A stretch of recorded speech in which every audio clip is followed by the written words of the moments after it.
So before we start to talk about football, I would like to talk about the terrible disaster that is affecting my country at the moment. So I want to send from our side our thoughts, our full support, and our sympathy to everybody that is getting affected, all the families and all the individuals, and obviously all the country that is pulling together to try to find the best possible solution in this difficult moment. And from here, I just want to show my full support and ask everybody in the way that they can to support, because it's terrible what is happening. That was all. Okay, we'll kick off with Jamie from the side. Can I start with some team news? In particular, is it good news on Gabriel? Yes, so we have a training session today. If he can complete that, he will be available. He hasn't had any training session yet, but if he's able to do that today, he will be available in the squad. And as regarding the others, Calafiori, Odegaard, I know Ben White was sort of left out of the present game as a precaution. What about those two? So Ricky and Martin are out, definitely, and with Ben we don't know yet, because he hasn't trained yet. He could not train, he could not get involved, so let's wait and see if he's available or not. I appreciate it's still extremely early in the season, but with the gap that is starting to open up at the top of the table, is that a concern at all? Well, you want to be first, you want to win every game. We know the situations that we have to play with this season, but we are right in the mix. We know that the tough challenge that we're going to face tomorrow, but we are fully ready for that. This trip to St James's Park is almost exactly a year after the last trip there. Yeah. After that game, obviously, you had some very pointed comments to make about the standard of refereeing. When you reflect on that, do you have any regrets about anything you said, Daddy? As part of the past and part of the situation that happened, that you learn from it, you take a lot of positives as well, and we moved on. Do you think the standard of refereeing has improved since then? Do you think your comments worked? My intention is not that the comments work. I have to say what I feel in the day. And do you think the standard of refereeing has improved since then? Yeah, they're certainly trying their best. Okay, we'll go on to Niv from Premier League. Hi, Mikel. Hi. Good to see you. First of all, about the Liverpool performance, obviously there were a lot of discussion and debate before the game. How are you going to cope with the fact that several key players were suspension and injuries as well? Overall, it was a good performance. Do you think after the Liverpool game you've learned maybe something new about your group? Well, unfortunately, a lot of things happened that we didn't even plan for them. I was suspecting, with the size of the squad, that we had to be very adaptable in the season. And that's something that we worked from day one in pre-season. But obviously, not to be that adaptable, especially in certain scenarios. But for sure, the team showed an incredible capacity to compete, to be better than the opponent in many moments. But it's true that in the second half, very early again, something happened that affected the rest. But we are there. Question please about Ben White. He obviously played in the position, not his natural position. Great partnership with Gabriel. Gabriel went off as well very early in the second half, and that lovely assist to Bukayo Saka. How impressed have you been with what he gave you on Sunday? Well, that's Ben's quality. You know, he can play in those two positions. Within those positions, he can adapt his role and play in different heights as well, especially in ball possession. So we're demanding, you know, against a very difficult, tricky opponent with very particular duels, especially in that section of the pitch, to do that job when he hasn't played there for over a year. And I think he was really good. I was wondering what did you make of Newcastle's start of the season. On one hand, we saw them against Chelsea a few days ago in the League Cup. They did well. On the other hand, if you look at their league position, it's not really ideal. What do you make of it? I mean, the league position after 9 games is very tricky, you know, and when you see the fixtures that they have as well, and some certain situation that they've been through as well. But they are a fantastic team. They are really well coached. They are super intense. Great stadium to play, you know, the energy that you're going to face there. So looking forward to it. Ian Talksport. Hi, Mikel. Hi, very good. Can I start by asking you about Ruben Amorim, who's going to be joining Manchester United? He's 39.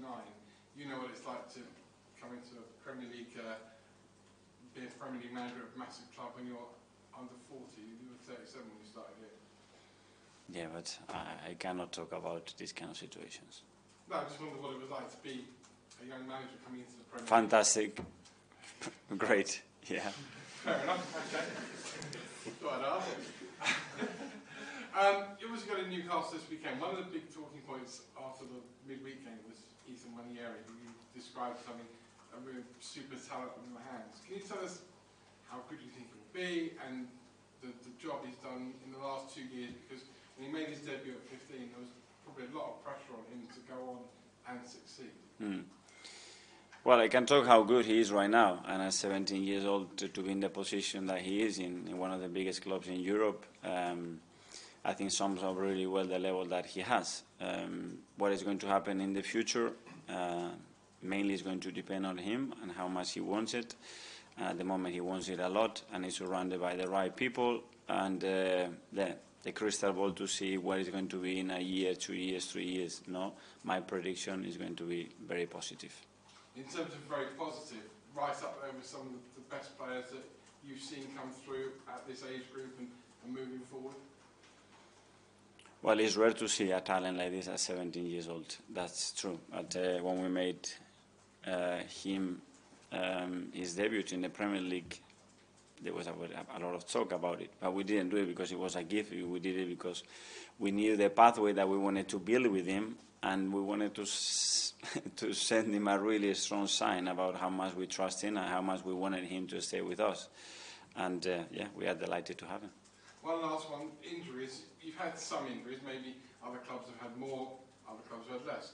Why this season are we seeing so many clubs suffering so many injuries? Man City apparently have only got 13 fit players there this weekend. You've been battling to get centre-halves on the pitch all season. Well, I think there are two aspects. One, I think we've been quite unlucky with some of them, and especially to happen in very similar positions. And then obviously the demands that those players are having every week. If you put that into the perspective that as well you have a smaller squad because all the restrictions that are hitting all the clubs, that you cannot have 30 quality players in the squad, the moment that one player has to play more minutes affects, and the knock-on and the domino effect for the rest of the squad is quite difficult to manage. Alex, BBC. Hi, Mikel. Hi. There's been lots of talk around Ethan since he made his debut, like you said, and it's happening again now because he's had good performances. Do you have to protect him when there's so much talk around him? I think the biggest thing is to push him. And then when he's pushed, just always grab him behind to make sure that he's always stable and protected. But this talent, you have to push him. The protection is necessary, or keep an eye on it and be always in the right distance. But he needs to see that he can go and he can fly and don't cut any wings. And how helpful for him is it to see Bukayo Saka, who's had the same journey, come through and one of the best players in Europe? Is it helpful to have someone that's gone through the same journey in the same team? I think that creates belief in the building, you know, through all the academy, all the young players, the players that we signed as well at a very early age, that there is a pathway that is clear, that we're going to give them opportunities, and if they earn it, they're going to be treated like the rest. Nick from Haters. Hi, Mikel. Hi, Nick. Talking about Thomas Partey, talking about adaptable players. He's played in different positions for you this season. He's also played more Premier League minutes this season than the whole of last season. Can you just talk about his contribution to the team? Well, one thing that obviously we needed from Thomas to be at the level that we want to be, certainly. So he's working so hard to do what he's doing at the moment. I think he's playing really well, as you said, in different positions with different demands, and he's coping with it in a great way. He's a big player for us. And he's only 31, but he's out of contract at the end of the season. Is there any plans to talk to him? Or I love what you said. He's only 31, so yeah, and he's in a really good place, and yeah, we'll have these discussions. Okay, Kai, footballer. Hi. You mentioned that you haven't seen many talented players like Ethan at 17. You yourself looked quite talented at 17 when you started it. No, not with that level.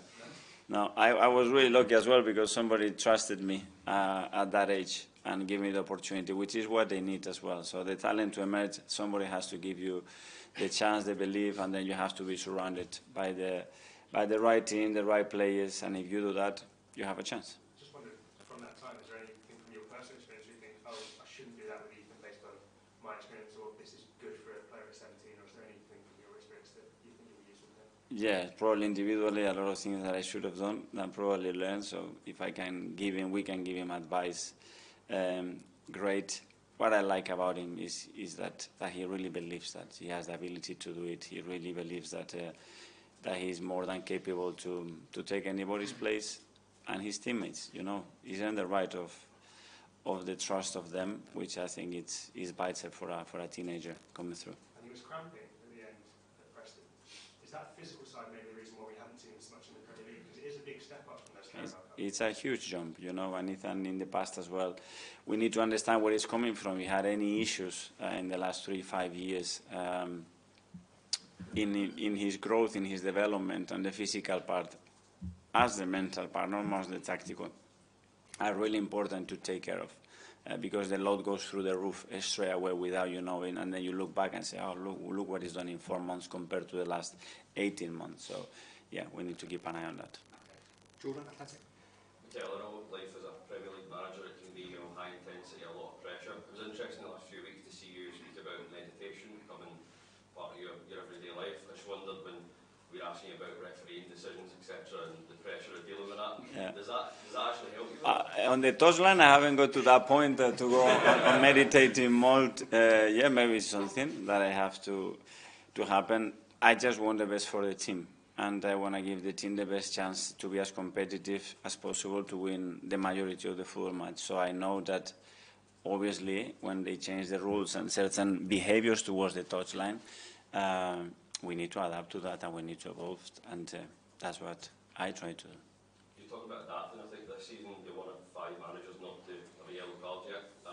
When you look at yourself, do you think you have evolved in managing your emotions better than maybe the last few years? Well, I don't want to miss any games, that's for sure. I cannot promise you that if we score a goal, I'm going to be jumping up and down down the touchline. I cannot guarantee that. Hopefully as well, they have adapted, and they have understood as well that emotions are a big part of that. I cannot control myself, certainly in one square line. So far it worked. Simon, Standard. Mikel, can I just check on Ben? He was struggling with a groin injury, I think, before. Is it the same issue that's come up now to keep him out? No, that was. This is related more to a joint. And on Tomiyasu, is there any chance that he's back before the break? And if not, do you know when you think you might have him back? No, I don't expect him to be available before the break now, unfortunately. Okay, James Isbell. Hi, Mikel. Hi. For more injury on Martin, you said he's out for Saturday. Is Milan a possibility, or is that going to come to the... Well, now is the stage when he's going to start to do certain work with us and just see how he deals with pain. Is his movement natural enough? Is physically now at the level that requires him to compete? But yeah, with the work rate and the hours that he's put in, I will be surprised if the moment that he starts training with us, you don't say he looks ready. So hopefully soon. And just on Newcastle, when you've done your video work this week, presumably you watched the game from last season up there. Did you have the same emotion when you saw the goal? I didn't stop on that sequence, so I didn't want to go through that. It's already my hard drive, so I didn't want to go through that again. I mean, there are some fans who think the club have received maybe a bit harsher treatment from referees since that game. Do you give any credence to that at all? No, that on purpose, you mean? Yeah, or whether there's some sort of subconscious thing against Arsenal or... No, because every club at the end has got his history and they have games and situations and comments, and that's part of the game, I think, and we have to understand it as it is, It's every decision that when I make, I'm going to get criticized, or nobody's going to understand, or they're going to understand and praise it. They are part of the game, so we're always going to have opinions about the jobs. That's normal. Do you think there's any sort of lasting consequence from that whole episode, or is it just in the past? No, hopefully we passed it. We talked through it in depth, and that's done. It's a year in football. It's a long time. Okay, and there's a question from Mel in Spanish. Yeah. Hola, Mikel. Hola. Sé que empezaste con esta tema, pero me encantaría saber si tienes palabras de apoyo para la gente de Valencia, los fans de Arsenal y de fútbol en general, de todo lo que está pasando ahí con ellos y el sufrimiento que tienen ahora mismo en Valencia. Sí, como he dicho al principio de mi rueda de prensa, mostrar todo nuestro cariño, todo nuestro apoyo. el sufrimiento de ver lo que está pasando, el desastre, cómo afecta a nuestro país, a todas las familias, a todos los que no estamos cerca, pero que sentimos el dolor de lo que está pasando. Y por otro lado, ver también cómo responde el país, cómo responden las personas en momentos de dificultad, que eso creo que es algo también muy bonito, y pedirle a todo el mundo que desde donde esté intente ayudar para que la situación se vaya solucionando cuanto antes posible. Okay, that finishes the live section. We'll now go on to 10:30 tonight.